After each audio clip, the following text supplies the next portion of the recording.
Hello student, आज हम पढ़ेंगे पहलवान की ढोलक, जो आरो बुक का गद्य भाग का दूसरा पार्ट है, जिसके लेखक धर्मवीर भारती है। उन्होंने पहलवान की ढोलक के द्वारा प्राचीन काल में जो कलाएं थी वो धीरे धीरे किस प्रकार से लुप्त होती जा रही है और उसके स्थान पर नए नए खेल जैसे कि वर्तमान में क्रिकेट है, टेनिस है, बैडमिंटन है, उनका जो है बोलबाला ज़्यादा बढ़ रहा है। तथा जो प्राचीन खेल है जैसे कुश्ती है, कबड्डी है, जैसा कि इसमें बताया कि पहलवानी, सबसे बड़ी बात थी कि पहलवानी का ये प्रचलन हमारे भारत देश के अंदर बहुत प्राचीन काल से चला आ रहा है। प्राचीन काल से कहें तो हजारों वर्ष पूर्व जब राजा महाराजाओं का शासन था तब भी, जिसको यद्यपि पहलवानी कुश्ती के रूप में आज भी विद्यमान है। आज भी जो कॉमनवेल्थ गेम्स होते हैं उसके अंदर जो है रेसलिंग का होता है, ऐसी बात नहीं है, लेकिन धीरे धीरे उसका अस्तित्व कम होता जा रहा है। पहले अपने वार त्योहार, होली वगैरह होते थे, तब भी पहलवान जो है आपस में बड़े शुद्ध भाव से प्रतिस्पर्धा होती थी, आपस में भिड़ते थे। तो जब हम पहलवान की ढोलक पाठ को शुरू करें उससे पहले मैं आपको थोड़ा सा इसके बारे में, जो इसका परिचय है, जो इसका मूल उद्देश्य है और ये पाठ क्यों लिखा गया है, किस संदर्भ में लिखा गया है और इससे हमें क्या शिक्षा मिलती है। तो यहाँ पर लुटन नाम का एक गरीब व्यक्ति है जो ग्रामीण पृष्ठभूमि से बिलोंग करता है, और यद्यपि कोई भी खेल हो उसके अंदर कोच, प्रशिक्षक या ट्रेनर की ज़रूरत होती है, लेकिन ये जो लुटन पहलवान है इसका कोई प्रशिक्षक नहीं था, कोई कोच नहीं था, या यूँ कहें कोई ट्रेनिंग देने वाला नहीं था। ढोल ही उसका सब कुछ था, गुरु मान लो, या ढोलक के द्वारा ही वो अपने दांव पेंच को अपनाता था। एक बात मैं इस पाठ में आपको बताता चलूं कि इसमें लेखक धर्मवीर भारती ने ध्वन्यात्मक शब्दों का प्रयोग किया है। ये बहुत ही महत्वपूर्ण बात है, ध्वन्यात्मक शब्द, और ये इनकी सबसे बड़ी ताकत है कि इस पहलवान की ढोलक पाठ में ध्वन्यात्मक शब्दों के द्वारा लेखक ने इस पाठ के अंदर जो है मन में एक संगीत का भाव पैदा किया। ध्वन्यात्मक शब्द का मतलब होता है कि ऐसे शब्द जिसमें ध्वनि पैदा हो, जैसे कि मैं उदाहरण स्वरूप आपको कुछ शब्द बताता हूँ, जैसे चटाक चटधा, चटाक चटधा, या फिर मान लो दूसरा जो ध्वन्यात्मक शब्द है चटधा गिड़धा, चटधा गिड़धा, या फिर उसके बाद आता है कि चट चट। ये शब्द जो बार बार यूज लिए गए हैं, इन्हीं को लेखक ने ध्वन्यात्मक शब्द बोला है। मतलब वो किसी अर्थ को संबोधित किए हुए हैं, कि जैसे दांव काटो, चित्त करो, मतलब उसको हराओ, या उत्साह रखो, हिम्मत मत हारो। इसके लिए लेखक ने डायरेक्टली शब्दों का प्रयोग नहीं किया है, उसके लिए इन ध्वन्यात्मक शब्दों का प्रयोग किया, जैसा कि मैंने आपके सामने स्क्रीन के ऊपर लिखा है, या आप देख सकते हो इन ध्वन्यात्मक शब्दों का, जैसे ये चटाक चटधा, चटधा गिड़धा, और इस प्रकार के शब्दों को, इन्हीं को लेखक ने ध्वन्यात्मक शब्द बोला। यानी कि ये शब्द, इनमें से ध्वनि आती है और इनका यद्यपि अर्थ कोई दूसरा है, जैसे दांव काटो, चित करो, बाहर हो जाओ, या उससे लड़ाई लड़ो, हिम्मत मत हारो, इस प्रकार के शब्दों का प्रयोग है। तो हम मूल बिंदु पे आ जाते हैं कि लुटन पहलवान, जैसे नाम से ही पता चलता है कि पहलवान था, कुश्ती का पहलवान था, गांव के अंदर रहने वाला था, ग्रामीण पृष्ठभूमि का था। इस पाठ का मूल उद्देश्य है कि लुप्त हो रही प्राचीन काल की जो खेल परंपराएं हैं उसको वापस लोगों के मन में जागृत करना, कि किस प्रकार हमारे प्राचीन खेल और खेल की परंपराएं लुप्त हो रही है। इस पाठ के द्वारा धर्मवीर भारती ने बहुत ही सुंदर ढंग से आपको ये वापस बताने का प्रयास किया है कि हमें इस प्रकार के खेलों को बचाना चाहिए। अब देखिए, जब अपन पाठ शुरू करते हैं तो लुटन पहलवान का बचपन में ही माता पिता का देहांत हो गया। मैं परिचय शॉर्टकट में आपको थोड़े समय में बता देता हूँ, फिर अपन जो है विधिवत रूप से इस पाठ को स्टार्ट करेंगे। तो लुटन पहलवान का जो जीवन है वो संघर्षों से भरा हुआ था, कई प्रकार की समस्याओं से भरा हुआ था, क्योंकि लुटन पहलवान के माता पिता की मृत्यु अत्यंत छोटी उम्र में, यानी बाल अवस्था में ही उसके माता पिता की मृत्यु हो जाती है। अब आप जानते हो हिंदुस्तान में बाल विवाह की परंपरा बहुत ज़्यादा रही है, और लुटन का भी बाल विवाह हो गया। यद्यपि बाल विवाह को बुरा ही माना जाता है, लेकिन लुटन के संदर्भ में यदि देखा जाए तो बाल विवाह लुटन के जीवन में करामात बन के आया। यद्यपि बाल विवाह लुटन का नहीं होता तो हो सकता है वो भी अपने माँ बाप का अनुसरण करता, यानी कि वो एक अनाथ टाइप हो चुका था, और उसके जीवन में जो है किसी प्रकार का पालन पोषण नहीं होने से वो भी अपनी ज़िंदगी है वो जी नहीं पाता, उसका सही ढंग से जीवन जी नहीं पाता वो। अब छोटी उम्र में विवाह होने के कारण जो सास है उसने उसको पाल पोस कर बड़ा किया। और बड़ी विडंबना की बात है कि लुटन की सास भी विधवा थी। तो हमारे समाज के अंदर विधवा औरत का जीवन, यद्यपि आज तो काफ़ी कुछ सुधार आया है और विधवा पुनर्विवाह भी होते हैं, लेकिन प्राचीन काल में यदि कोई औरत विधवा हो जाती थी तो या तो वो सती प्रथा थी और सती हो जाती थी, ये क्षत्रियों में प्रचलन था, लेकिन ज़्यादातर औरतों का पर्दे के पीछे घुट घुट कर जीवन यापन होता था। तो गांव के लोग जो है लुटन की सास को सताते थे, उस विधवा औरत को सताते थे। तो लुटन के बाल मन पर ये बहुत ही नकारात्मक प्रभाव पड़ा और उसके मन में एक बदला लेने की धुन सवार हो गई कि जो मेरे सास को तंग करते हैं। यद्यपि लुटन का कोई उद्देश्य पहलवान बनने का नहीं था। यहाँ पे नोट करने की बात महत्वपूर्ण, आप ये लोग सुन सकते हो कि लुटन पहलवान आखिर क्यों बना, ऐसी क्या हालात बनी कि लुटन को पहलवान बनने पे मजबूर किया। तो हालात से प्रभावित होकर ध्यानपूर्वक सुनिए कि लुटन कोई शौक से या खानदानी रूप से कोई पहलवान नहीं था। लुटन के पहलवान बनने का सबसे बड़ा कारण था कि माता पिता की मृत्यु के बाद विधवा सास ही उसके लिए माता थी, विधवा सास ही उसके लिए पिता थी। अब उसने उसको पाल पोस कर बड़ा किया और जो गांव के लोग हैं, मोहल्ले के लोग हैं, ढाणियों के लोग हैं, वो लुटन की सास को, विधवा सास को तरह तरह से प्रताड़ित करते थे, सताते थे। तो लुटन सोचता था कि इन सब से मैं बदला लूँगा, और बदला लेने के लिए आप जानते हो कि ताकत चाहिए, शक्ति चाहिए। इसलिए वो जो है खा पी करके बहुत बड़ा तगड़ा बना, पहलवान बनने की धुन सवार हो गई उसके मन में कि मैं इन सारे लोगों से पहलवान बनकर बदला लूँगा। तो ये बात है कि लुटन का कोई परिवार में पहलवान नहीं था या लुटन खुद जो है वो पहलवान का शौक हो, ऐसी बात नहीं है, ना उसको कोई ट्रेनिंग देने वाला था। अब उस विधवा सास के जो उसको तंग करने वाले हैं, जो उसको छेड़छाड़ करने वाले, उससे बदला लेने के लिए उसने जो है उसके मन में एक धुन सवार हुई कि मुझे उनसे बदला लेना, इसलिए वो दारोशन दूध पीता।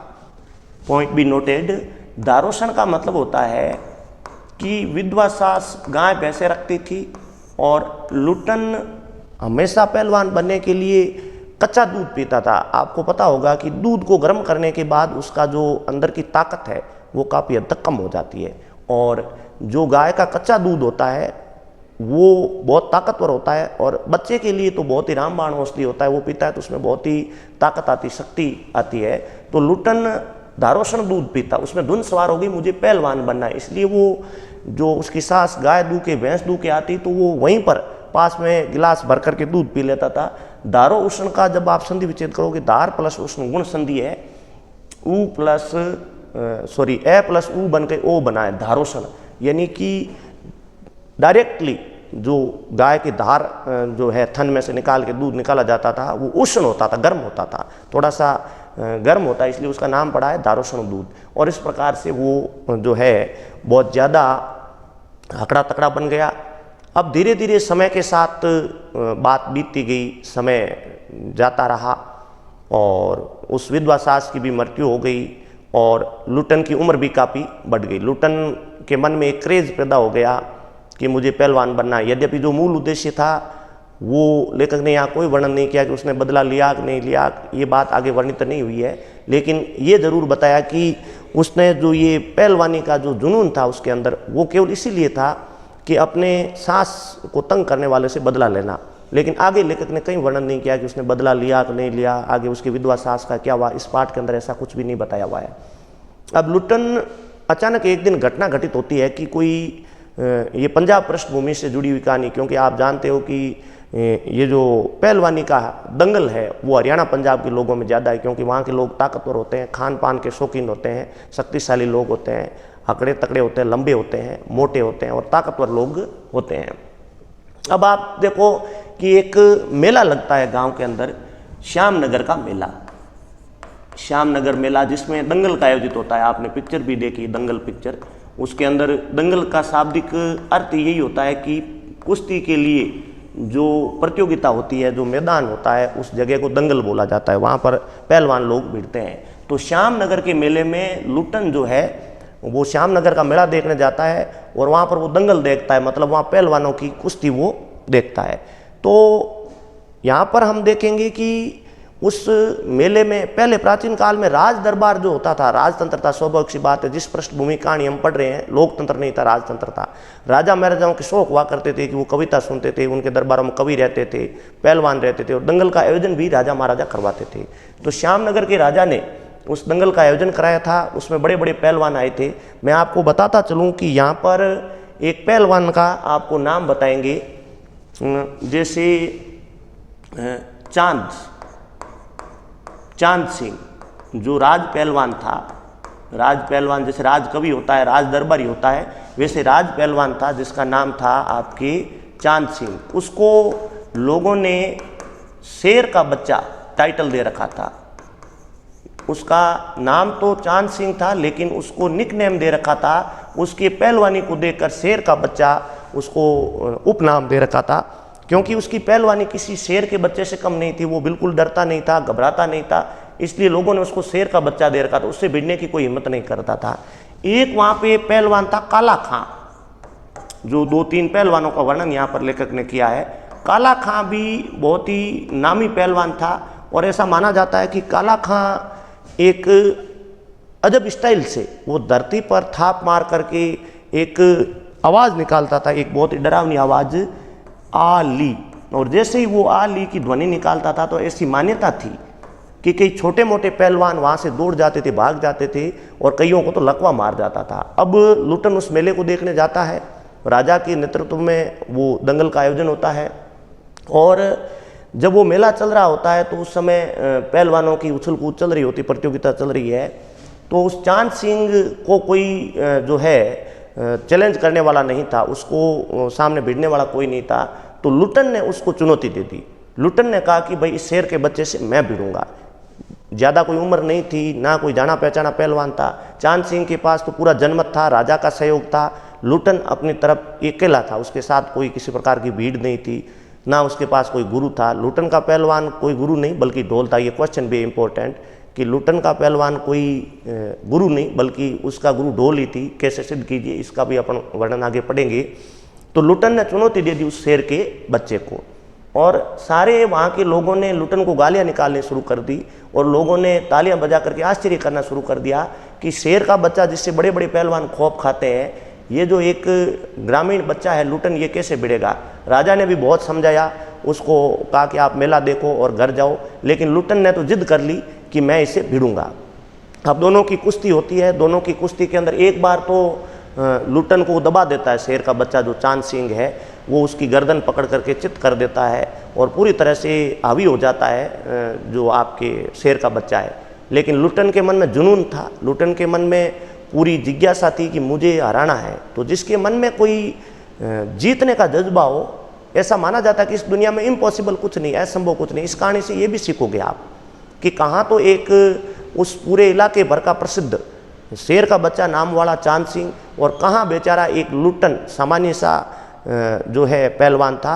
लेकिन अंततः जब खेल खत्म होता है तो लुटन हरा देता है उस शेर के बच्चे को, और सारे लोग आश्चर्य होते हैं। उसके बाद राजा की जय जयकार करते हैं, लुटन की जय जयकार करते हैं, और माँ भवानी की जय जयकार करते हैं। और अब लुटन जो है वो लुटन सिंह बन गया, क्योंकि सिंह रखने का जो परंपरा थी वो राज परिवार से जुड़े लोग रख सकते थे, क्योंकि सामान्य व्यक्ति निम्न जाति के लोग सिंह नाम धारण नहीं कर सकते थे, निकनेम सिंह नहीं रख सकते थे। आप राम रखो, दास रखो, या और कोई रख सकते हो, सिंह क्षत्रिय रखते थे, राज दरबार से जुड़े लोग रखते, राज पहलवान रख सकता था, क्योंकि चांद सिंह तो राज पहलवान था। अब लुटन को राजा ने राज पहलवान घोषित कर दिया, चांद सिंह का वहाँ से रिटायर हो गया, और लुटन का नाम जो है लुटन से लुटन सिंह हो गया। समय के साथ बात आगे बढ़ती गई, लुटन से मतलब सारे पहलवान खौफ खाने लगे, पहलवान के पूरी चर्चा हो गई चारों तरफ से, राज दरबार में वो रहने लगा। धीरे धीरे समय बीतता गया और लुटन से कोई पहलवान भिड़ने की हिम्मत नहीं करता। वो केवल राज दरबार का दर्शनीय जीव रहा, मतलब लोग उसको देखते और केवल वो बाजार में घूमता, और राज दरबार के अंदर ही केवल वो दरबारी पहलवान के नाम से टैग से रहने लगा। समय के साथ बात आगे बढ़ती गई और राजा साहब, वृद्ध राजा साहब की मृत्यु हो गई। अब यहाँ पर ये कहानी का टर्निंग पॉइंट है, आप ध्यानपूर्वक सुनिए कि जो ही राजा साहब की मृत्यु होती है तो उनका पुत्र जो विदेशों में पढ़ रहा होता है, और वो हिंदुस्तान आता है और राजबाज संभालता है। क्योंकि अपन प्राचीन भारत के अंदर राजतंत्र में यही परंपरा थी कि राजा का पुत्र ही राजा बनता था, राजकुमार होता था, बड़ा राजकुमार वही राजा बनता था। तो राजकुमार ने आते ही नियम कायदों में बदलाव कर दिया। जो ये पहलवानी है या प्राचीन खेल है, उन सबको राजा ने वहाँ से हटा दिया और हटा करके उसकी जगह नए खेल प्रचलित कर दिए। जो भी नए खेल है उसको स्थान उन्होंने दे दिया। पोलो है, घुड़दौड़ है, बैडमिंटन है, क्रिकेट है। और लुट्टन का जब उसने खर्च सुना पहलवानी कि भाई पहलवानी के लिए इसको इतना खान पान होता है, तो उन्होंने लुट्टन को निकाल दिया। लुट्टन खूब गिड़गिड़ाया। लुट्टन के 2 पुत्र भी थे जो उसको वो पहलवान बनाना चाहता था, लेकिन उस राजकुमार ने, नए राजा ने एक बात भी नहीं सुनी और लुट्टन जो अपना ढोल बांधकर अपने बच्चों को लेकर गांव चला गया। लेकिन लुट्टन की परेशानियां जो है उसका साथ नहीं छोड़ेगी। लुट्टन गांव जाने के बाद गांव की जो किसान के बच्चे हैं, मजदूर के बच्चे हैं, उनको जो है पहलवानी सिखाता था, ढोल बजा बजा करके उनको वो करता था। लेकिन गांव के बच्चे गरीबों के बच्चे होते हैं, किसानों के बच्चे होते हैं, उनके पास फीस देने कुछ नहीं होता है, लेकिन वो खाने के बदले जो है गांव वालों ने एक झोंपड़ी बांध दी, रहने के लिए उसकी झोंपड़ी बना दी। पहलवान और पहलवान के दोनों बेटे जिस जगह से रवाना हुए थे वापस उसी जगह पर आ गए। मतलब जिस हालात में पहलवान था ना लुट्टन, जो गरीबी में था, वैसी हालत में वो वापस आ गया। बीच में उसकी पहलवानी का गजब का क्रेज रहा और वो राजा के दरबार में एक बड़ा वीआईपी जीवन जीने लगा। उसका खान पान बहुत बेहतर ढंग का हो गया। खा पी कर उन्होंने अपने दोनों बेटों को भी बड़ा अच्छा पहलवान बना दिया। किंतु समय के साथ बदलते परिवेश में जो लुट्टन है उसका जीवन वापस उसी दिशा में आ गया जिस दिशा से उन्होंने शुरू किया था। अब अचानक एक घटनाक्रम घटित होता है जो बहुत बड़ी बात है कि उस गांव के अंदर जिसमें लुट्टन रहता था वहाँ पर महामारी का प्रकोप हो जाता है। जैसे कि अपने कोरोना महामारी देखी, उस तरह हैजा और मलेरिया की बीमारी फैल गई उस गांव के अंदर और बहुत से लोग जो है उस हैजा और मलेरिया में मृत्यु को प्राप्त होने लगे। बहुत ज़्यादा गांव में इसका तांडव हो गए। यद्यपि आजकल तो अपने चिकित्सा विभाग ने काफ़ी कुछ जो है प्रोग्रेस कर लिया, प्रगति कर ली है, तो वैक्सीन भी बन गई है, दवाइयाँ भी बनती है, लेकिन उस समय जो देसी इलाज है उसके अलावा कुछ नहीं होता था। तो मलेरिया की बीमारी के कारण और हैजे की बीमारी के कारण छोटे बच्चे, औरतें, वृद्ध उस गांव के अंदर मृत्यु को प्राप्त हो रहे थे। तो पहलवान ने एक तय कर लिया कि मैं जो अपने ढोल के द्वारा और अपनी पहलवानी के द्वारा गांव का जो इस प्रकार का हालात है उसको सही करने का प्रयास करता हूं। तो ढोल बजा करके गांव के लोगों को हिम्मत देते थे, गांव के लोगों की जो हिम्मत बढ़ाते थे, जोश बढ़ाते थे। यद्यपि उस ढोलक में या उसकी पहलवानी में उसकी बीमारी ठीक करने का इलाज नहीं था, मृत्यु को भी नहीं रोक सकते थे, लेकिन एक चीज़ उसमें थी। देखो एक लाइनिंग भी आई है कि पहलवान की ढोलक मृत गांव में संजीवनी शक्ति का काम करती थी। पूरी लाइन ध्यान से सुनिए और इम्पोर्टेंट क्वेश्चन भी बोर्ड में आता है कि पहलवान की ढोलक जो है मृत गांव में, यानी मृतवत गांव था, गांव की स्थिति मृत प्राय हो चुकी थी, गांव के लोग बहुत सारे मृत्यु को प्राप्त, उसके लिए संजीवनी शक्ति का काम करती थी। अर्थात उससे कुछ लोगों का दर्द जरूर कम हो जाता, मरते हुए की सांस जो है वो आसानी से निकल सके। तो पूरी रात वो ढोल बजाता, उस गांव में सन्नाटा पसरा हुआ था। चारों तरफ यदि आवाज़ आती थी तो लेकिन 3-4 चीज़ें बताई है। एक तो सियारों का क्रंदन था, एक रात को कुत्ते भौंकते उनकी आवाज़ थी, और इसके अलावा जो गांव के बीमार लोग हैं वो उल्टियां करने की, केक करने की आवाज़ थी, चीख पुकार थी। बाकी शांति पसरी हुई थी। पहलवान पूरी रात ढोल बजाता रहता और गांव वाले लोगों को हिम्मत देता रहता। इस तरह घटनाक्रम चलता रहा, समय बीतता गया। लेकिन एक दिन अचानक पहलवान के दोनों पुत्र भी मृत्यु को प्राप्त हो गए। उस जो बीमारी की है लड़ नहीं पाए और दोनों पुत्रों को दोनों कंधों पे डाल करके वो नदी में अर्पित कराए, लेकिन उनका ढोल बंद नहीं हुआ। बहुत महत्वपूर्ण बात है कि पहलवान कितना अंदर से मजबूत था कि 2 ही पुत्र थे, अपना कहने को 2 ही पुत्र थे, दोनों की मृत्यु के बाद भी उसका ढोल बंद नहीं हुआ। वो ढोल किसी पैसे के लिए नहीं बजा रहा था, इज्जत के लिए नहीं बजा रहा था, गांव वालों के लिए बजा रहा था, क्योंकि गांव वालों का एहसान उस पहलवान के ऊपर था। पहलवान के लिए उन्होंने बहुत कुछ किया था, उसके लिए झोंपड़ी बनाई थी, उसको खाना पाना दिया था, इज्जत दी थी, इसलिए पहलवान उसका एहसान उतार रहा था। वो पूरी रात ढोल बजाता। लेकिन कहानी का सबसे अंत में एक बहुत ही इमोशनल सीन पैदा होता है, बहुत ही भावुक दृश्य पैदा होता है कि एक रात गांव वालों को वो ढोल की आवाज़ सुनाई नहीं दी। अचानक सुबह को उनके शिष्यों ने, गांव वालों ने जाकर देखा कि पहलवान जो है मृत पड़ा था। पहलवान उस बीमारी से लड़ नहीं पाया और उसने अपनी शरीर है, अपनी जो प्राण है, आत्मा है, वो त्याग दी। और इस प्रकार उसकी ढोल जो है वो शांत हो गया। पहलवान ने अपने शिष्यों से कह रखा था कि जब मेरी मृत्यु हो, अपने हिंदू धर्म में परंपरा है कि जब दफनाया जाता है या फिर जलाया जाता है, अंतिम संस्कार किया जाता है, तो उसको जो है पीठ के बल लिटा करके उसका अंतिम संस्कार किया जाता है। लेकिन पहलवान ने अपने शिष्यों को बोला कि जब मेरा अंतिम संस्कार किया जाए तो मुझे पीठ के बल नहीं लेटा जाए, मतलब पीठ के बल लिटा चित्त नहीं किया जाए, पेट के बल लिटा के मेरा जो है अंतिम संस्कार किया जाए। तो शिष्यों ने उसकी बात को रखा और उसका अंतिम संस्कार है, क्योंकि पहलवान ने कहा कि मैं जीवन भर चित्त नहीं हुआ हूँ और मैं मरने के बाद भी चित्त नहीं होना चाहता हूँ, इसलिए अपने शिष्यों को पहले कह रखा था कि जब मेरा अंतिम संस्कार किया जाए तो उस समय मुझे पेट के बल लिटा करके अंतिम संस्कार किया जाए, न कि पीठ के बल। तो शिष्यों ने वैसा ही किया और इस प्रकार पहलवान की ढोलक कहानी का जो परिचय मैंने आपको बता दिया। इसको लिखा जो है वो बहुत ही महत्वपूर्ण कवि है, जैसा कि आप नाम ऊपर पढ़ रहे हो, धर्मवीर भारती ने। धर्मवीर भारती का ये लिखा हुआ पहलवान की ढोलक गजब का जो है महत्वपूर्ण रचना है। देखो आपके कोर्स के अंदर तो है ही, लेकिन इस रचना को पढ़ करके बहुत ही अंदर रोचकता का भाव पैदा होता है, ज्ञान की प्राप्ति होती है। अपन सुनते हैं कि लोग उपन्यास पढ़ते हैं, अच्छी अच्छी कहानियाँ पढ़ते हैं, लोग बड़ी बड़ी बुक्स लाकर और घर पे पढ़ के ज्ञान प्राप्त करना चाहते हैं। तो आप लोगों के तो सिलेबस में ये है, तो एक पंथ दो काज होता है, आम के आम गुठलियों के दाम। तो इसको आप पढ़ोगे तो पढ़ने में बहुत रुचिपूर्ण है, इंटरेस्टेड है, आपका मन को बड़ी खुशी मिलती है, और दूसरी बात आपके सिलेबस में है तो पाठ भी पूरा हो जाता है।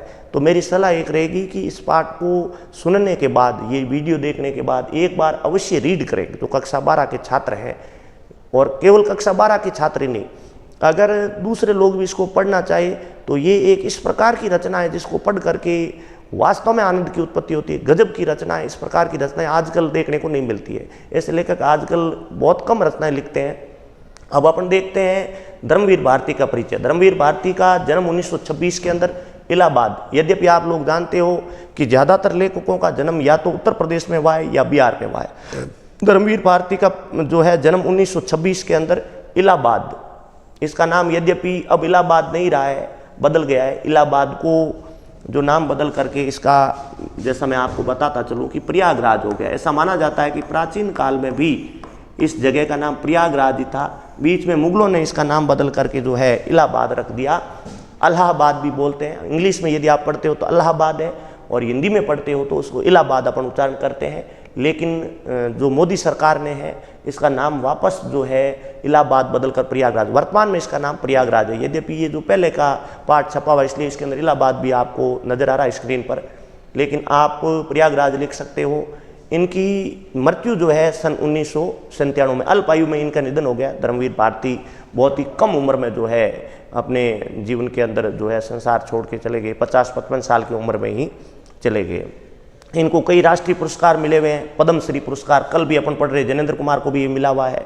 इसके अलावा व्यास सम्मान भी मिला हुआ है, और साहित्य के कई अन्य नेशनल अवार्ड मिले हुए, राष्ट्रीय पुरस्कार मिले हुए बड़े बड़े। अब आते हैं अपन रचनाएं कि धर्मवीर भारती की प्रमुख रचनाएं कौन सी है। तो सबसे पहले काव्य संग्रह है जिसमें कनुप्रिया, 7 गीत वर्ष, ठंडा लोहा। फिर कहानी संग्रह है, एक ही कहानी संग्रह इनका प्रकाशित दिखाई देता है अपने सामने, बंद गली। ये मैं इसलिए बता रहा हूँ कि 2 नंबर का क्वेश्चन, जैसा कि मैं कल भी बता चुका हूँ कि 2 नंबर का क्वेश्चन गद्य भाग से आएगा, आपके वितान में से ये क्वेश्चन नहीं आएगा। जो लेखक का परिचय है वो वितान में से नहीं आएगा। वैसे मैं आपको पूरा प्रारूप जो फॉर्मेट है पेपर का एक दिन पूरे वीडियो के अंदर बताऊँगा कि आपके 80 नंबर का जो पेपर है उसमें किस किताब के कितने अंक है, व्याकरण कितने नंबर की है, और 80 नंबर का जो अंक विभाजन है और जो फॉर्मेट है, प्रारूप है, वो मैं आपके सामने एक वीडियो के द्वारा पूरा रखने का प्रयास करूंगा, ताकि कक्षा 12 के बच्चों को जो अपने याद करने में या उस पेपर को सोल्व करने में समय बचे, सहूलियत रहे। एक पूरा वीडियो आपको कक्षा 12 की जो फॉर्मेट है, प्रारूप है, अंक विभाजन है, पाठ्यक्रम विभाजन है, उसका पूरा मैं आपके सामने पेश करूँगा। अब अपन आगे बढ़ते हैं। तो सबसे बढ़िया इन्होंने यदि कुछ लिखा है, यदि आपके क्वेश्चन आ जाए धर्मवीर भारती की सबसे अच्छी रचनाएं क्या है, तो मैं कहूँगा उपन्यास है। और उपन्यास में उनका सूरज का 7वां घोड़ा, जिसके ऊपर फिल्म भी बन चुकी है, बहुत ही महत्वपूर्ण बात है कि सूरज का 7वां घोड़ा फिल्म बन चुकी है। गुनाहों का देवता इनका सबसे प्रसिद्ध उपन्यास यदि पूछा जाए, बोर्ड के अंदर कई बार क्वेश्चन भी आता है कि धर्मवीर भारती का सबसे अच्छा उपन्यास कौन सा है, तो गुनाहों का देवता है। इसके अलावा गीति नाट्य है, अंधा युग है, और निबंध संग्रह है 2-3, पश्यंती, कहनी अनकहनी, मानव मूल्य और साहित्य और ठेले पर हिमालय। निबंध यदि पूछा जाए तो इनका प्रसिद्ध निबंध जो ठेले पर हिमालय बहुत ही व्यंग्य रचना है, आलोचना का इन्होंने प्रयोग किया इसके अंदर। जो वर्तमान में अपने जो प्रकृति खत्म हो रही है, जो हिमालय का धीरे धीरे अस्तित्व खत्म हो रहा है, उसके ऊपर व्यंग्य लेख है ठेले पर हिमालय।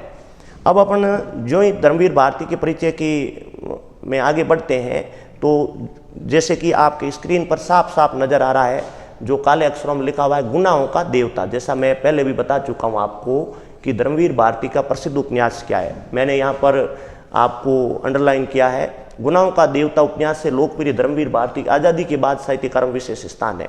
मतलब ये उन लेखकों में आते हैं जो आज़ादी के बाद के हैं। और सबसे प्रसिद्ध यदि रचना, इन्होंने कहानियाँ भी लिखी, उपन्यास भी लिखे, कविताएं लिखी, लेकिन यदि आपको एक लाइन में यदि उत्तर लिखा जाए, पूछा जाए कि प्रसिद्ध उपन्यास का नाम क्या है, तो आप बिना सोचे समझे ये उत्तर दे सकते हो, गुनाहों का देवता। उसमें ऐसे भी पूछा जा सकता है कि धर्मवीर भारती का प्रसिद्ध उपन्यास कौन सा है, तो भी गुनाहों का देवता उत्तर होगा। और ये भी पूछा जा सकता है कि धर्मवीर भारती को सबसे अधिक लोकप्रियता किस रचना से मिली, तो आप बिल्कुल सोचे समझे उत्तर लिख सकते हो, गुनाहों का देवता। यद्यपि उन्होंने कविताएं भी लिखी, कहानियां लिखी, उपन्यास लिखे, निबंध लिखे, गीति नाट्य लिखे, रिपोर्टाज भी लिखे। इसके अलावा उनकी सबसे बड़ी स्पेशलिटी क्या है धर्मवीर भारती की, जब आप परिचय लिखते हो तो ये लाइन जरूर लिखना कि धर्मवीर भारती की रचनाएं हैं वो हर वर्ग, हर उम्र, हर जाति के लोगों को पसंद आती है। ऐसा नहीं है कि बच्चों को पसंद आए, युवाओं को पसंद नहीं आए या वृद्ध को पसंद आए, नहीं। महत्वपूर्ण जो बात नोट करने वाली है, चाहे कोई भी वर्ग का व्यक्ति हो और चाहे कोई भी उम्र का व्यक्ति हो, सबसे बड़ी महत्वपूर्ण बात है कि धर्मवीर भारती की रचनाएं कोई भी वर्ग का हो, चाहे निम्न वर्ग का हो, उच्च वर्ग का हो, गरीब हो, अमीर हो, सबको पसंद आती है। हर उम्र का मतलब है कि चाहे बच्चा हो, युवा हो या वृद्ध हो।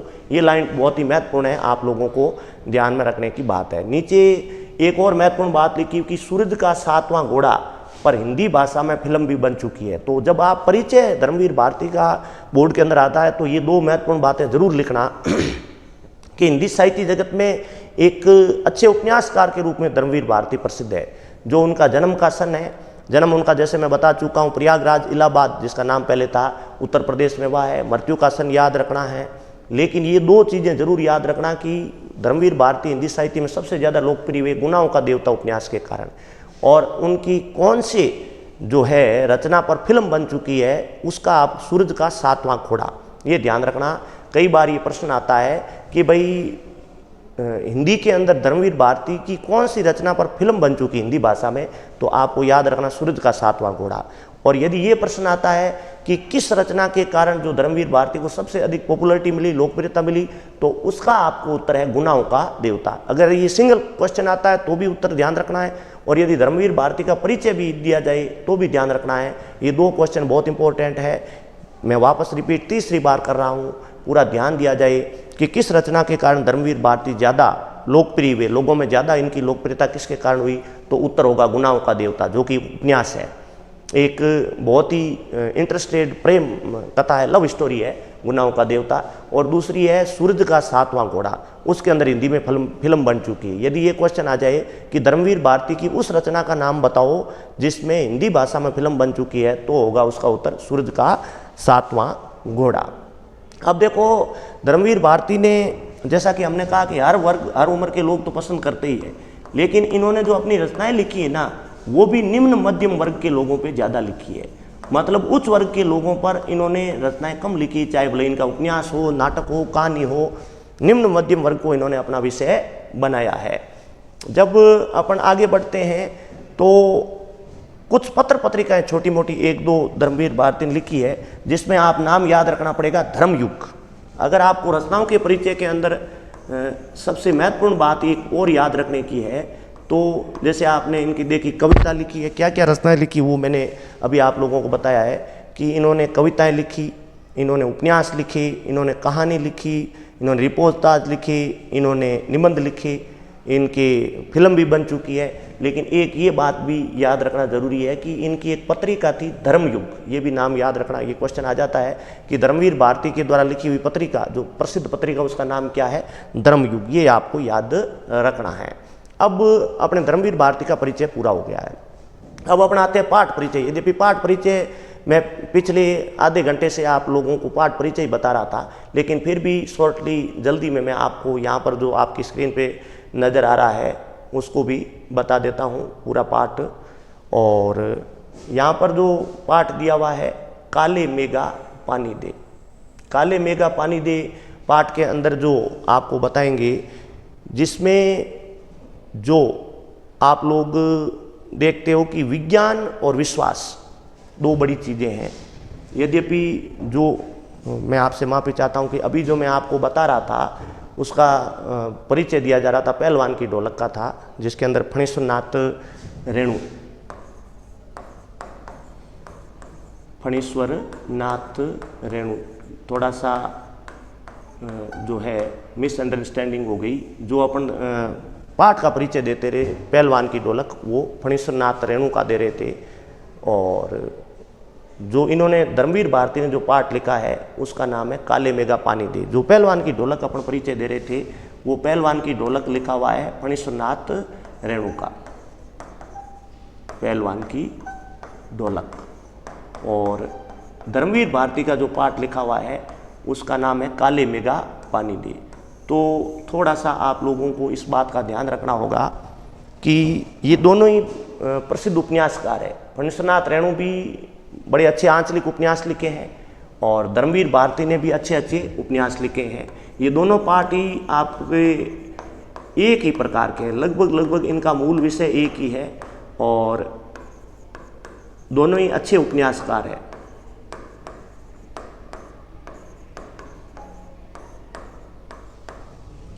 धर्मवीर भारती का परिचय आपके सामने अभी मैंने रखा था, जो पूरा आप लोगों ने देखा होगा। और जो पहलवान की ढोलक पाठ है उसको लिखने वाले फणीश्वरनाथ रेणु है, जिसका एक प्रसिद्ध उपन्यास है मेला आंचल।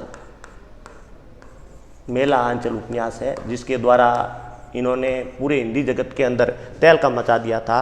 और ऐसा माना जाता है कि मेला आंचल हिंदी के अंदर पहला आंचलिक उपन्यास है, मतलब अंचल को विषय बना करके इन्होंने रखा था। पहलवान की ढोलक पाठ के बाद अपन, यदि मैं पाठ का परिचय यहाँ पर बताऊँ, काले मेघा पानी दे, तो काले मेघा पानी दे इसका जो उद्देश्य है वो वर्तमान में अपनी जो किस प्रकार से विज्ञान का बोलबाला बढ़ रहा है और जो विश्वास है वो खत्म होता जा रहा है धीरे धीरे।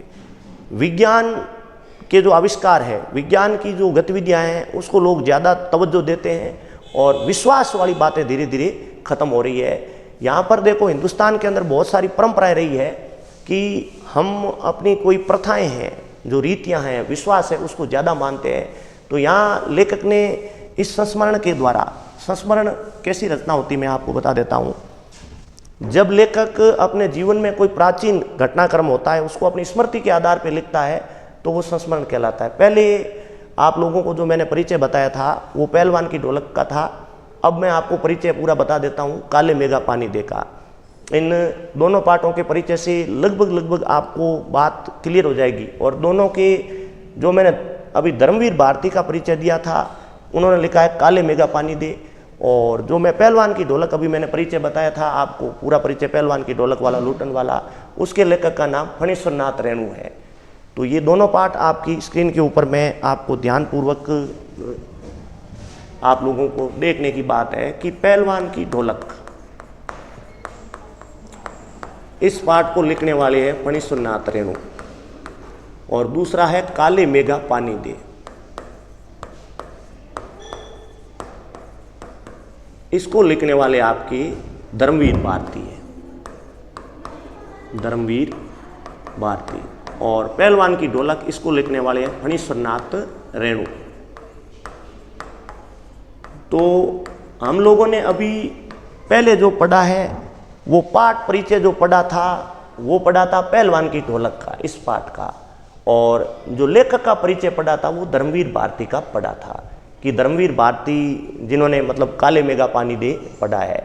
और पाठ का जो पूरा मैंने आपको परिचय बताया था वो था पहलवान की ढोलक। यद्यपि फणीश्वरनाथ रेणु का परिचय अभी करना है, जब अपन इस पाठ को वापस आगे लेंगे तब फणीश्वरनाथ रेणु का परिचय पढ़ेंगे। अभी तक पीछे के वीडियो के अंदर हमने लेखक धर्मवीर भारती का परिचय पढ़ा, जिसके अंदर आपने देखा धर्मवीर भारती का परिचय जो के अंतर्गत उनका जन्म कहाँ हुआ, उनकी प्रमुख रचनाएं कौन सी है। जो उनकी रचना है सूरज का सातवां घोड़ा, उसके ऊपर फिल्म बन चुकी है। उनका जो रचना है आपके, जो आपने पीछे पढ़ा है गुनाहों का देवता, वो एक लोकप्रिय होने का प्रमुख कारण गुनाहों के देवता से वो बहुत ज़्यादा लोकप्रिय हुए थे। उसके बाद अब हम जो परिचय पढ़ेंगे इस पाठ का, काले मेघा पानी दे का। काले मेघा पानी दे ये जो पाठ है, इसके अंदर लेखक धर्मवीर भारती ने आपको ये बताने का प्रयास किया है कि किस प्रकार विज्ञान के बोझ तले विश्वास दबता जा रहा है, जो परंपराएं वो दबती जा रही है। यहाँ आपको मैं बताता चलूँ कि लेखक ने स्वयं के साथ घटित एक घटना का वर्णन किया। जैसा कि आप देख पा रहे हो, संस्मरण यही होता है कि अपनी स्मृति के आधार पर जब कोई चीज़, पहले की चीज़ है, लेखक वर्णन करते हैं तो उसको अपन संस्मरण बोलते हैं। तो भारत के अंदर ऐसा है कि कई मान्यताएं हैं, कई परंपराएं हैं जिसमें लोग विश्वास करते हैं। और यहाँ पर भी ये बताया है कि जैसे बारिश नहीं होती लंबे समय तक, तो गांव के लोग तरह तरह के टोने टोटके करते हैं। मतलब कोई जल चढ़ाता है देवता को, या दूसरे की गांव की सीमा में ले जाकर कुछ चीज़ें डालते हैं, या आप लोगों ने देखा यज्ञ हवन करते हैं। तो लेखक स्वयं ने, धर्मवीर भारती ने अपने साथ घटित इस घटना को आपके सामने पेश किया। मैं इस पाठ का आपको परिचय बताता हूँ कि लेखक की एक मुंह बोली बहन थी जिसको लेखक जीजी बोला करते थे, जीजी।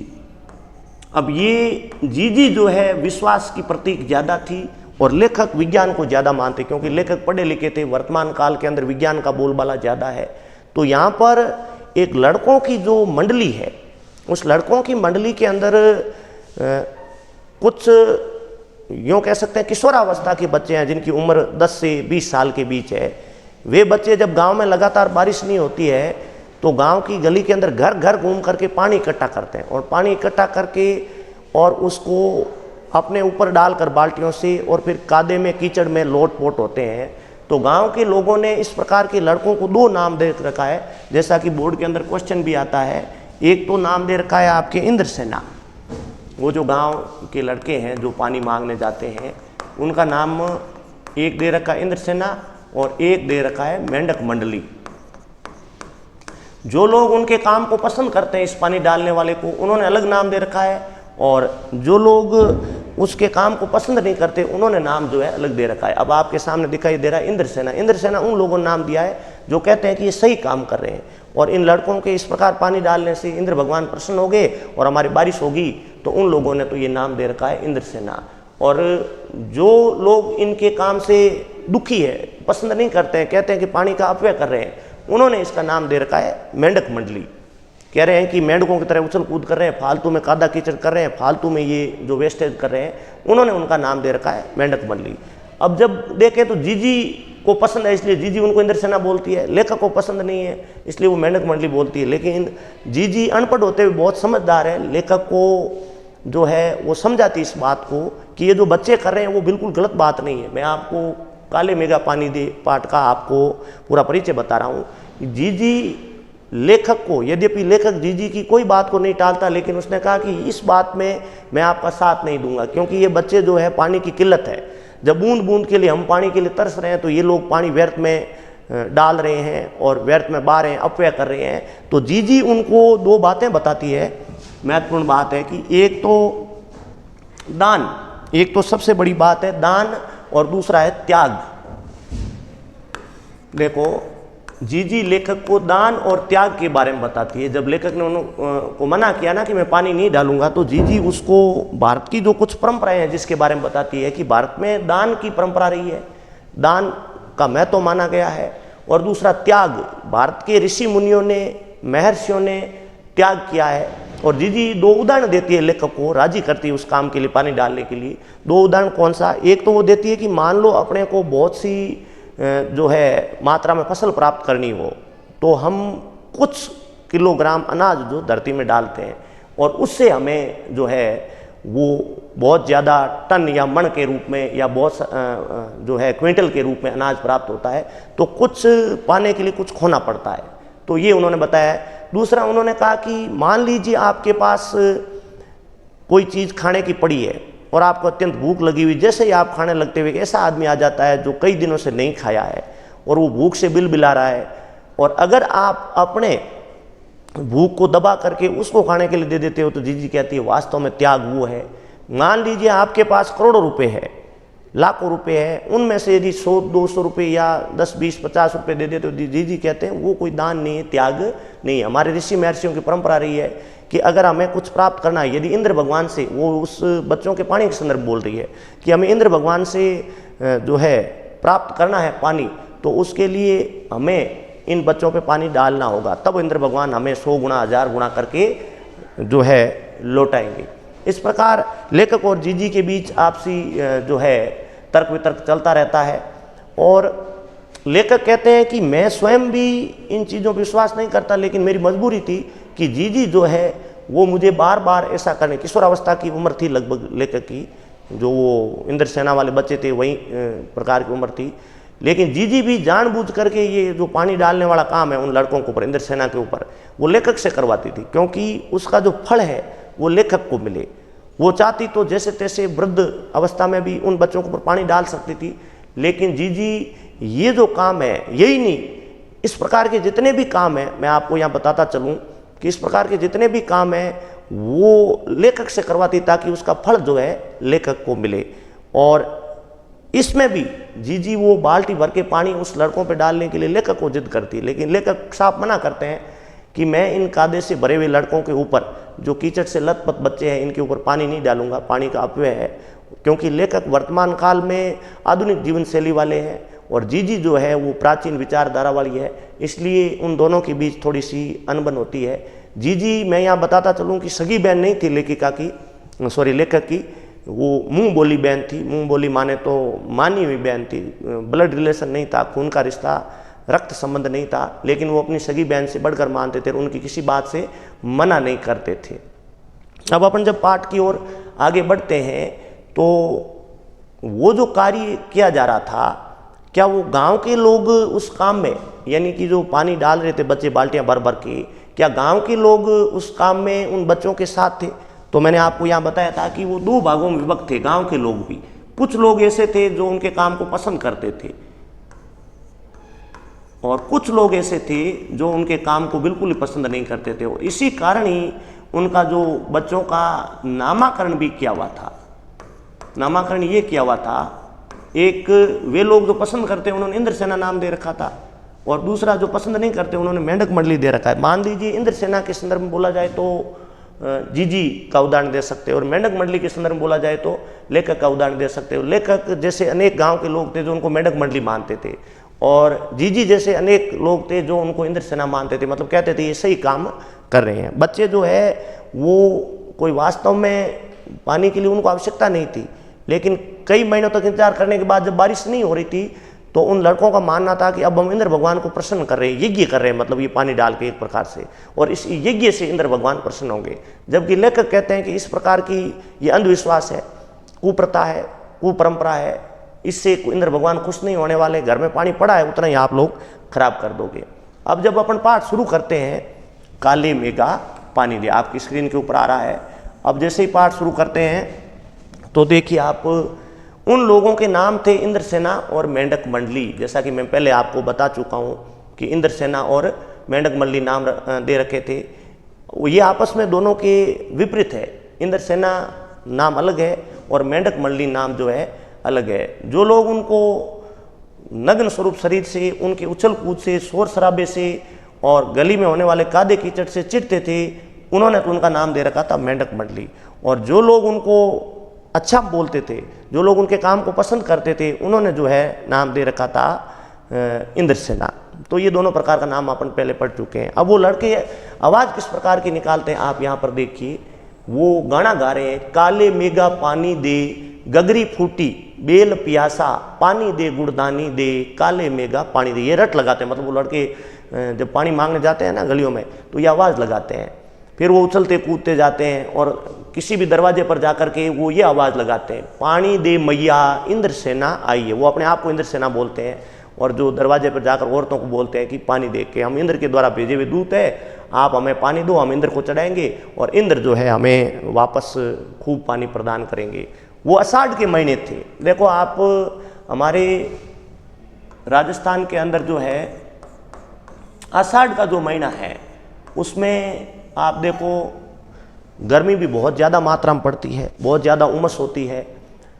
अगर आप माने तो श्रावण भादवे में बारिश का महीना होता है और आषाढ़ के महीने में काफ़ी गर्मी पड़ती है और पोष माघ का जो महीना उसमें सर्दी पड़ती है। तो आषाढ़ के महीने में सूखे के दिन होते हैं, वहाँ पर लोगों के घर में पानी की मात्रा वैसे भी कम थी और वो लड़के बाल्टियाँ भर भर के अपने ऊपर डलवा रहे, तो कुछ लोगों को पसंद नहीं था और कुछ लोग जो है उनके ऊपर पानी डालते, जो वास्तव में मानते थे कि अगर ऐसा नहीं किया तो पूरे साल भर बारिश नहीं होगी।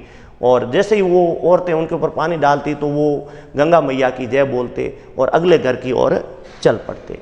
जब अपन पाठ में आगे बढ़ते हैं, एक आपके सामने चित्र दिया जा रहा है, एक गांव का चित्र है। ये बच्चे भी दिखाई दे रहे हैं आपको यहाँ इन चित्र के अंदर, छोटे छोटे बच्चे हैं जो लोट लगा रहे हैं, पानी के अंदर जो लोट रहे हैं।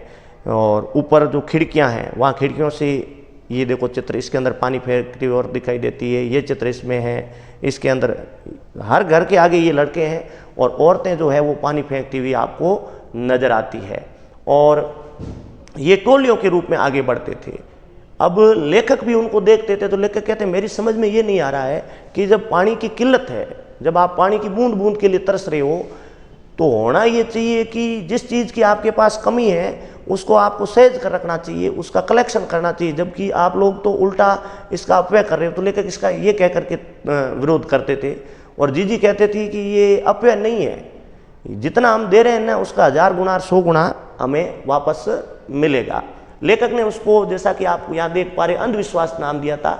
अंधविश्वास का मतलब होता है कि आंख बंद करके विश्वास करना। लेखक कहते हैं कि यद्यपि मैं था तो उनकी उम्र का ही, जो मेंढक मंडली वाले लड़के हैं, लेकिन मैं उनकी इस चीज़ के ऊपर विश्वास नहीं करता था, क्योंकि लेखक एक समाज सुधार की संस्था से जुड़े हुए थे और समाज सुधार से जुड़ा होने के कारण इस चीज़ों को लेखक जो है वो गलत मानते थे, इसको अंधविश्वास और कुरीति कुप्रथा मानते थे। इसलिए लेखक ने इन चीज़ों का साफ साफ विरोध कर रखा था। जबकि जीजी थी, उन्होंने जो है इन चीज़ों का विरोध नहीं किया, साफ साफ जीजी इनका समर्थन करती थी। और लेखक को जब बुलाया, देखो यहाँ पर लिखा हुआ है कि लेखक को बुलाया पानी डालने की, तो लेखक ने इस बार साफ साफ इनकार कर दिया, क्योंकि इससे पहले भी लेखक को जीजी ने कई ऐसे काम अपने हाथों से, लेखक के हाथों से करवाए थे ताकि फल लेखक को मिले। लेकिन इस बार लेखक कह रहे मैंने साफ इनकार कर दिया, क्योंकि मेरी दृष्टि में ये काम बिल्कुल अंधविश्वास था, मैं ये नहीं करूँगा, जीजी चाहे नाराज हो चाहे नहीं हो। और जैसे ही लेखक ने मना किया तो जीजी जिद्दी थी, वो खुद बाल्टी भर के पानी लेकर के उन लड़कों पे डालने के लिए चली जाती है। ये जीजी का जो है एक तरीका था, क्योंकि जीजी जानती थी कि लेखक उससे कितना प्रेम करते हैं और जब वो खुद बाल्टी लेके जाएगी तो लेखक से रहा नहीं जाएगा, लेखक भी वहाँ पे आ जाएंगे। और लेखक जिद करके बैठ गए कि मैं अपने हाथों से ऐसा उल्टा काम नहीं करूँगा, चाहे जीजी नाराज हो चाहे खुश हो। तो जीजी ले जा करके उनके ऊपर जो है पानी वहाँ पे डाल देती है। अब जब जीजी और लेखक के बीच वार्तालाप होता है ना, तो जीजी उनको ऋषि मुनियों का उदाहरण देती है कि हमारे ऋषि मुनियों ने भी अपने ग्रंथों के अंदर, जो हिंदू धर्म ग्रंथ है उसके अंदर महत्व बताया है आपकी त्याग का और दान का। तो लेखक उनको कहते हैं कि जीजी ऋषि मुनियों को काहे बदनाम करती हो, कि ऋषि मुनियों ने ऐसा थोड़ी बोला था कि जब पानी की बहुत ज़्यादा किल्लत हो, पानी के अंदर मारा मारी हो, तो आप पानी व्यर्थ में बहाना। तो जीजी के बीच और लेखक के बीच थोड़ी तकरार होती है।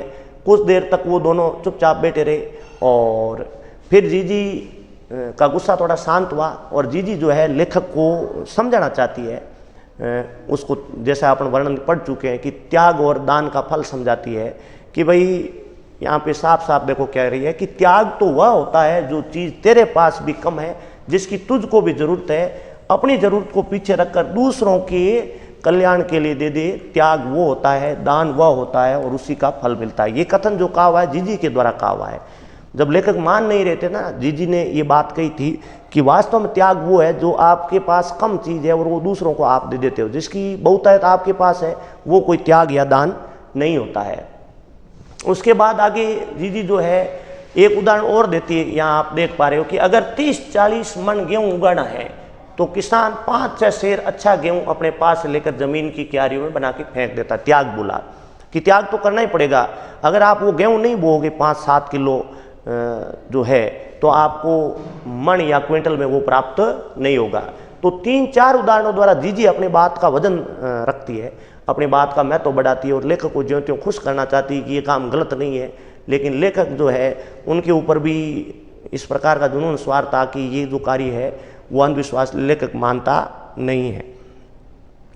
अब जब अपन पाठ में आगे बढ़ते हैं तो आप देखो लेखक की जीजी जो है वो एक उदाहरण और देती है कि भाई यहाँ पर ये कोई कार्य आज से नहीं चल रहा है, गांव के जो बच्चे इस प्रकार कर रहे हैं। यद्यपि इस बार उन्होंने ये जो काम है अलग प्रकार से किया है, पानी डालने वाला। ये जो बारिश नहीं होती है तो इस प्रकार के घटनाक्रम होते रहते हैं पहले से ही। जैसे कि मैं पहले ही आपको बता चुका हूँ कि यज्ञ हवन करते हैं नारियल और गाय के घी के द्वारा। वो ऐसे मान्यता है कि जब ऐसा करते हैं तो उसका धुआं आकाश में जाता है बादलों में और बादल का निर्माण हो जाता है, बारिश हो जाती है। या कोई ऐसे टोटके करते हैं कि यदि कई महीनों से बारिश नहीं हो रही तो एक गांव के लोग दूसरी सीमा में ले जा करके अपने जो सूज है वो डालते हैं, या घर घर से रोटियां इकट्ठी करके एक गांव से दूसरी सीमाओं पे डालते हैं। तो लेखिका यहाँ पर ये भी बताना चाहती है। ये छोटा सा पाठ हमने देखा। इसके बाद काले मेघा पानी दे के हम प्रश्नोत्तर करेंगे। सबसे पहला प्रश्न आपके सामने आ रहा है, लोगों ने लड़कों की टोली को मेंढक मंडली नाम किस आधार पर दिया? ये टोली अपने आप को इंद्रसेना क्यों बुलाती थी? आप लोग याद करिए ये क्वेश्चन, इसके अंदर ये 2 शब्द आप नोट करो कि एक तो मेंढक मंडली, इस पहले प्रश्न के अंदर उत्तर क्या पूछा है, मेंढक मंडली नाम किसने दिया, क्यों दिया, और इंद्रसेना नाम किसने और क्यों दिया। तो आपको इसका उत्तर ये लिखना है कि मेंढक मंडली नाम उन लोगों ने दे रखा था जो लोग उन लड़कों के काम को पसंद नहीं करते थे, जो कहते थे ना कि ये फालतू का अपव्यय कर रहे हैं, पानी का कादे कीचड़ में लौट रहे हैं, घर से पानी फालतू में खराब कर रहे हैं। और उन लड़कों से जो चिढ़ते थे उन्होंने उसका नाम दे रखा था मेंढक मंडली। और जिन लोगों ने उसके काम को अच्छा मान रखा था, जो मानते थे कि इंद्र भगवान इनसे खुश हो जाएंगे और ऐसे काम से बारिश अवश्य होगी, जैसे कि उदाहरण के रूप में जीजी, तो उन्होंने उनका इंद्रसेना नाम दे रखा था। जो लोग उनके ऊपर पानी डाल रहे थे बाल्टियां भर भर के, वे लोग उनको इंद्रसेना मानते थे।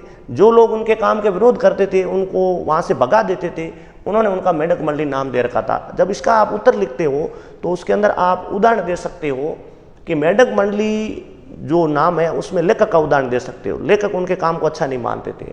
और इंद्रसेना में आप जीजी का उदाहरण दे सकते हो क्योंकि जीजी उनके काम को अच्छा मानती थी। अब अपन आगे बढ़ते हैं। प्रश्न नंबर 2, जीजी ने इंद्रसेना पर पानी फेंके जाने को किस तरह सही ठहराया? इंपॉर्टेंट क्वेश्चन है, वेरी इंपॉर्टेंट है, बोर्ड के अंदर ये आता है कि जीजी की नज़र में वो जो लड़के पानी के लिए गली गली घूम रहे हैं, घरों के आगे आ रहे हैं, उनके काम को जीजी सही क्यों ठहरा रही? तो पाठ में अपन ने पढ़ा था कि भाई जीजी 3 प्रकार के तर्क देती है। इस प्रश्न का उत्तर देने के लिए मैं आपको सबसे पहला बताता हूँ कि जीजी कहती है कि यदि आपको फसल प्राप्त करनी है खेत से, यदि आप चाहते हो कई मण या कई क्विंटल फसल प्राप्त करो, तो आपको खेत के अंदर 5-7 सेर यानी 8-10 किलो जो है आपको बीज बोना पड़ेगा, तब जाकर के आपको फसल होगी। पहला तर्क ये देकर काम सही ठहराया। दूसरा, उन्होंने ऋषि मुनियों का उदाहरण दिया कि हमारे ऋषि मुनियों ने हमारे धर्म के अंदर त्याग और दान का महत्व बताया है। दूसरा, उन्होंने उदाहरण दिया कि भाई यदि आपके पास जिस चीज़ की कमी है, जो चीज़ आपके पास कम है और उसी चीज़ की किसी दूसरे को आवश्यकता है, तो वो आप देते हो, तो ये वास्तव में दान और त्याग है। तो इसका उत्तर आपको ये होगा। अब आते हैं अपन प्रश्न नंबर 3, पानी दे गुड़ दानी दे, मेघों से पानी के साथ साथ गुड़ दानी की मांग क्यों की जा रही है? अब देखो, गुड़ दानी का मतलब एक प्रकार का खाद्य पदार्थ है। ये मतलब जैसे कि अपन बाजरा है, गेहूं है, गुड़ है या और कई खाने पीने की चीज़ें हैं, उस तरह ये जो गुड़ दानी नाम दिया गया है वो खाद्य पदार्थों में है।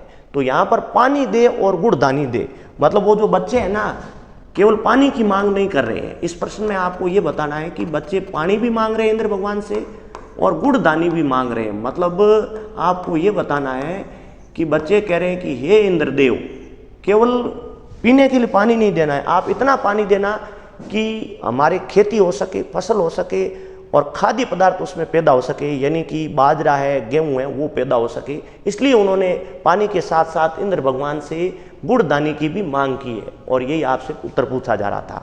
अब प्रश्न नंबर 4 आ रहा है, गगरी फूटी बेल प्यासा इंद्र सेना के इस खेल गीत में बेलों के प्यासा रहने की बात क्यों मुखरित हुई है? देखो, आप लोग ये समझते हो कि मरुस्थल जो है, रेगिस्तान है, वहाँ पर कुछ ऐसे पशु है हमारे राजस्थान के अंदर जो दोरों की धरती है, जैसे कि ऊँट हो गया, बेल हो गया, भैंस हो गई, तो ये ज़्यादा मात्रा में पानी चाहिए इनको, क्योंकि कम मात्रा में यदि ये पानी पीते हैं तो इनकी प्यास, जैसे कि इंसान होता है उसको दिन भर में 1 लीटर 2 लीटर या 3 लीटर पानी चाहिए, लेकिन ऊँट है उसको बहुत ज़्यादा मात्रा में कई लीटर पानी चाहिए, जैसे बेल है उसको बहुत ज़्यादा पानी चाहिए। तो यहाँ देखो, वापस क्वेश्चन पढ़ता हूँ, गगरी फूटी बेल प्यासा, इंद्र सेना के इस खेल गीत में बेलों की प्यासा रहने की बात क्यों हुई है? क्योंकि यदि बारिश नहीं होती है ना, तो बेल जो है उनको भोजन चारा नहीं मिलता और उनको पीने को पानी नहीं मिलता, इसलिए बेलों के प्यासा रहने की बात हुई है।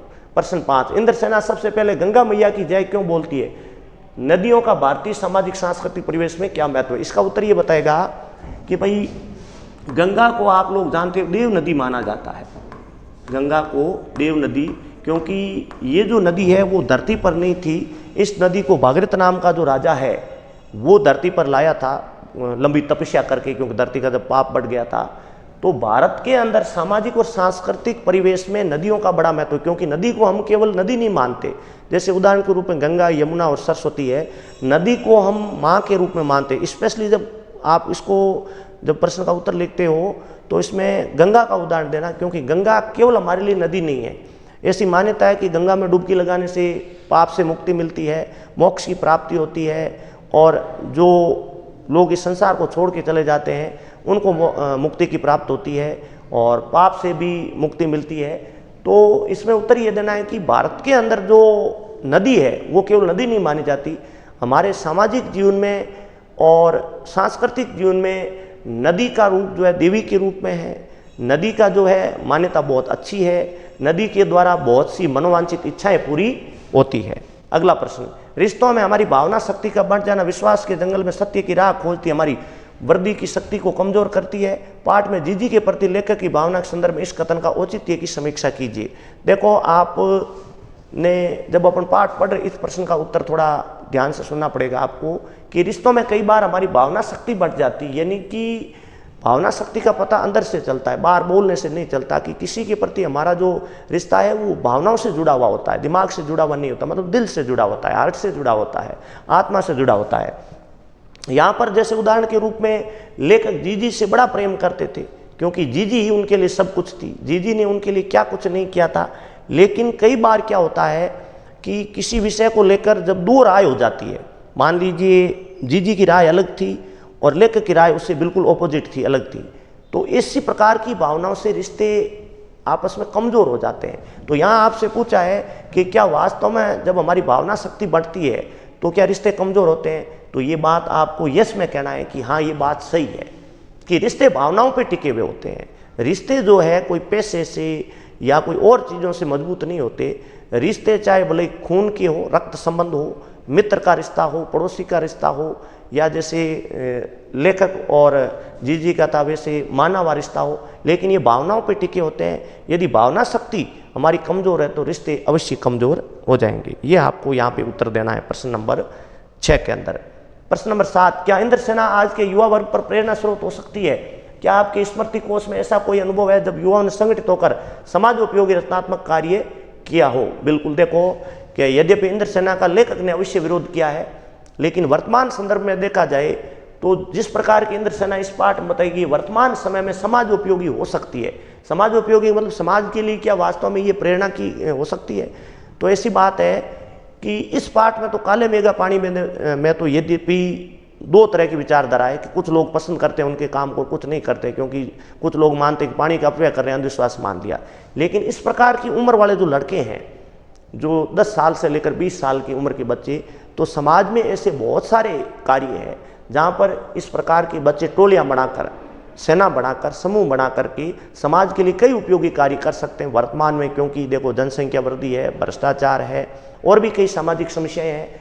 तो हाँ, इसका उत्तर ये देना है कि युवा जब संगठित हो जाए और संगठित होकर के समाज के लिए कोई उपयोगी कार्य करे तो अवश्य उसके अंदर आपको उनका अनुभव काम आ सकता है और समाज को उसका फायदा हो सकता है। तो इसमें आपको उदाहरण इंद्र सेना का देना है कि जैसे इंद्र सेना गाँव के लिए तो कर रही थी, केवल अपने लिए पानी नहीं मांग रही थी, गांव के लोगों, किसानों के लिए, मजदूरों के लिए, पशुओं के लिए मांग रही थी। तो ऐसे युवा आज भी यदि संगठित होकर कोई कार्य को करे तो समाज के लिए उपयोगी हो सकता है। अब आता है प्रश्न नंबर 8। तकनीकी विकास के दौर में भारत की अर्थव्यवस्था कृषि पर निर्भर है। कृषि समाज में चैत्र वैशाख सभी माह महत्वपूर्ण पर आषाढ़ का चढ़ना उल्लास क्यों बढ़ता है? देखो यहाँ 3 महीनों के नाम आए हिंदी महीनों के। एक तो आया है आपके चैत्र। देखो हिंदी महीने अलग नाम से जाने जाते हैं और अंग्रेजी के महीने अलग नाम से जाने जाते हैं। अंग्रेजी के महीने अंग्रेजी कैलेंडर में जनवरी, फरवरी, मार्च, अप्रैल होते हैं। हिंदी महीने चैत्र, वैशाख, आषाढ़। तो यहाँ आपसे प्रश्न ये पूछा है कि हमारे भारतीय समाज में देखो आप भारत की अर्थव्यवस्था है वो 70% कृषि पर निर्भर होती है। बिल्कुल सही बात है, क्योंकि कृषि और पशुपालन एक दूसरे से जुड़े हुए हैं और भारत के अधिकतर लोग जो गांव में रहने वाले खेती ही करते हैं। अब यहाँ बताया कि उस कृषि की बात करें तो चैत्र और वैशाख महीने महत्वपूर्ण माने जाते हैं, लेकिन आषाढ़ का महीना उससे भी ज़्यादा महत्वपूर्ण है। लेकिन ये पूछा कि ऐसा कारण क्यों? क्योंकि आषाढ़ में ऐसा है कि भाई किसानों की जो खेती है वो आषाढ़ जाते जाते परिपक्व हो जाती है। किसानों का जो उसकी लागत है वो प्राप्त होना शुरू हो जाती है और आषाढ़ तक आते आते उनकी फसल पकनी शुरू हो जाती है और किसान अपने जीवन में बहुत खुश हो जाता है, प्रसन्न हो जाता है। इसलिए आषाढ़ का जो महीना है वो उल्लास भर देता है। 9वां प्रश्न, पाठ के संदर्भ में इस पुस्तक में दी गई निराला कविता बादल राग पर विचार कीजिए और बताइए कि आपके जीवन बादलों की क्या भूमिका है। देखिए बादल राग कविता अपन आगे पद्य पढ़ेंगे उस टाइम सूर्यकांत त्रिपाठी निराला की एक कविता आएगी बादल राग, बिल्कुल बादल राग, जिसमें बादल के दोनों स्वरूपों का वर्णन है कि बादल सृजन का भी है और विनाश का भी है, सृष्टि का भी है, प्रलय का भी है, बनाने का भी, बिगाड़ने का है। अब इसमें आपसे पूछा है कि हमारे जीवन में यानी कि भारतीय समाज में, चाहे ग्रामीण समाज हो चाहे शहरी समाज हो, बादलों की क्या भूमिका है? तो आपको उत्तर ये देना है कि यदि भारत की 70% आबादी कृषि पे डिपेंड है, कृषि पर निर्भर है, तो बादल का जो रोल है, देखो उद्योगों का भी रोल है और भी कई चीज़ों का हमारे जीवन में रोल है, लेकिन भारत के समाज के संदर्भ में देखा जाए तो बादल बहुत महत्वपूर्ण भूमिका अदा करते हैं। क्योंकि खेती और पशुपालन में बादल की महत्वपूर्ण भूमिका। यदि बादल नहीं बरसेगा तो बारिश नहीं होगी, बारिश नहीं होगी तो खेती नहीं होगी, खेती नहीं होगा तो अनाज का उत्पादन नहीं होगा, चारे का उत्पादन नहीं होगा, पशु है, मनुष्य है, सारे परेशान होंगे। अतः हम कह सकते हैं कि हमारे जीवन में बादल की भूमिका महत्वपूर्ण है। प्रश्न नंबर 10, त्याग तो वह होता है उसी का फल मिलता है, अपने जीवन के किसी प्रसंग से भूमि सुक्ति की सार्थकता सिद्ध कीजिए। ये जो कथन है ना, ये जीजी के द्वारा कहा हुआ त्याग का महत्व बताया। जैसा आपने पहले पढ़ा था, मैंने ये बताया था कि लेखक ने जब मना कर दिया था उनके ऊपर पानी डालने का कि ये पानी का अपव्यय, मैं तो ऐसा काम नहीं करूंगा, तब जीजी ने उनको समझाते हुए ये बात कही थी जो आपके सामने लिखा हुआ है ना क्वेश्चन, जो जीजी त्याग की परिभाषा दे रही कि त्याग क्या होता है, कि केवल अपने लिए काम नहीं दूसरों के लिए भी करना चाहिए। त्याग का मतलब लेखिका उसमें ये बताना चाहती है कि भाई त्याग किसको बोला जाता है। मान लीजिए आपके पास करोड़ रुपए है और उस करोड़ रुपए में से आप किसी को 10-20 रुपए 100 रुपए दे देते हो, तो त्याग जीजी ने कहा वो नहीं है। त्याग वो है जिस चीज़ की कमी आपके पास भी है और सामने वाला आपसे वो मांग रहा है, आपसे ज़्यादा उसको ज़रूरत है, यदि आप उसको दे देते हो तो वास्तव में त्याग वो है। जैसे उदाहरण के रूप में वो अगर पानी खूब होता और यदि 2-4 बाल्टी पानी डाल दिया जाता तो जीजी के अनुसार त्याग वो नहीं है। त्याग तब है जब पानी की कमी है और उस कमी में से ही आप थोड़ा बहुत बचा करके इंद्र भगवान को चढ़ाते हो, तो जीजी कहती वास्तव में त्याग वो है। तो यहाँ पर आपको उत्तर ये देना है कि त्याग वो नहीं होता जिस चीज़ की आपके पास बहुत ज़्यादा मात्रा में है कोई भी चीज़ और आप थोड़ा दे देते हो। त्याग वो होता है जिस चीज़ की कमी आपके पास भी है और आप अपनी कमी को नज़रअंदाज करके दूसरों को वो चीज़ देते हो, तो वो वास्तव में त्याग कहलाता है। इसके बाद प्रश्न नंबर 11, पानी का संकट वर्तमान स्थिति में बहुत गहराया हुआ है, इस तरह के पर्यावरण संबंध अन्य संकटों के बारे में लिखिए। देखो पर्यावरण में बहुत सारे संकट है, जैसे ग्लोबल वार्मिंग है, आप देखते हो कि धरती का तापमान जो है आजकल बढ़ रहा है। ये सबसे बड़ी चिंता का विषय है कि इस पाठ के अंदर वैसे पानी का संकट से संबंधित ये लिखा हुआ है कि जल संकट किस प्रकार से है, लेकिन इसके अलावा पर्यावरण के और भी संकट है। केवल यही नहीं है कि पानी का संकट, पर्यावरण प्रदूषण सबसे बड़ा संकट है, मौसमों में बदलाव बहुत बड़ा संकट है, अतिवृष्टि हो जाती है, कभी अनावृष्टि हो जाती है, ये भी बहुत बड़ा संकट है, तापमान में जो बढ़ोतरी है, कमी होना, वो भी संकट है। तो कुछ संकट ऐसे लिखने हैं जो पर्यावरण को आज परेशान कर रहे हैं, पर्यावरण को प्रदूषित कर रहे हैं। प्रश्न नंबर 12, आपकी दादी नानी किस तरह के विश्वासों की बात करती है, ऐसी स्थिति में उनके प्रति आपका रवैया क्या होता है। तो आपको ये बताना है कि जैसे कि यहाँ पर भी ये विश्वास और परंपरा की बात थी, काले मेघा पानी में पानी डालने वाली बात। तो हमारी दादी नानी भी ऐसे बहुत सारे विश्वास है जो बचपन में हमें कहानियाँ सुनाती है। कई प्रकार के उदाहरणों द्वारा आप इसको जो है बता सकते हो। जैसे मान लो छींक आ गई तो दादी नानी कहती है कि भाई अपशकुन हो गया, या आपकी आंखें फड़फड़ाती है, मान लीजिए आपकी जो है दाईं या बाईं आंख की दाईं फड़फड़ाती है तो ये होता है, बाईं फड़फड़ाती है तो ये होता है, दूसरा। और तीसरा, जैसे मान लीजिए पशुओं का रोने वाला बताया कि जैसे कुत्ता है रोता है अपशकुन होता है, सियार है रोता है अपशकुन होता है, बिल्ली है, उल्लू है ये रोते हैं तो अपशकुन होता है। मतलब इसका उत्तर ये देना है कि दादी नानी ऐसी बहुत सी बातें बताती है जिसमें छींकना शामिल है, आंखों का फड़कना शामिल है, पशुओं का रोना शामिल है। ये उत्तर आपको यहाँ पर देना है। इस प्रकार हमने जो ये काले मेघा पानी दे ये पाठ पढ़ा है। यद्यपि इस पाठ को, इस वीडियो को लंबा खींचने के लिए मैंने आपको दो चीज़ें यहाँ पर बताई है, जिसके अंदर आपको मैं वापस पुनः बता देता हूँ। एक तो आपको मैंने पहलवान की ढोलक पाठ का पूरा परिचय बताया है, उसके अलावा आपको लेखक धर्मवीर भारती का पूरा परिचय बताया है, और तीसरी जो बात बताई है वो काले मेघा पानी दे पाठ को हमने पूरा कर लिया है। अब अगले वीडियो के अंदर हम फणीश्वरनाथ रेणु जो लेखक है उसका परिचय पढ़ेंगे, और जो पहलवान की ढोलक पाठ है उसका प्रश्नोत्तर करेंगे। ये दोनों पाठ क्या है, एक दूसरे से मिले जुले हैं और लगभग एक ही पृष्ठभूमि पर आधारित है, जिसमें आपको मैं वापस रिपीट कर देता हूँ कि पहलवान की ढोलक जिसके लेखक है फणीश्वरनाथ रेणु, जो कि एक प्राचीन खेल किस प्रकार से हमारे लुप्त हो रहे हैं उसके ऊपर लिखा हुआ है, और दूसरा पाठ काले मेघा पानी दे जिसके लेखक है धर्मवीर भारती। इसके अंदर विज्ञान और विश्वास के द्वंद्व को चित्रित किया गया है कि आज हमारे जीवन में विज्ञान भारी पड़ रहा है और विश्वास धीरे धीरे कहीं खोते जा रहा है, जिसका पाठ का नाम काले मेघा पानी दे है। तो इस पाठ को हमने किया है काले मेघा पानी दे को। अगले वीडियो में जो पहलवान की ढोलक पाठ है उसका, जिसका परिचय हमने पहले प्रारंभ में पढ़ लिया है, उस पाठ का डीपली पढ़ेंगे और उसके प्रश्नोत्तर करेंगे। जल्दी उस वीडियो के साथ आपसे मिलेंगे। धन्यवाद। जय हिंद।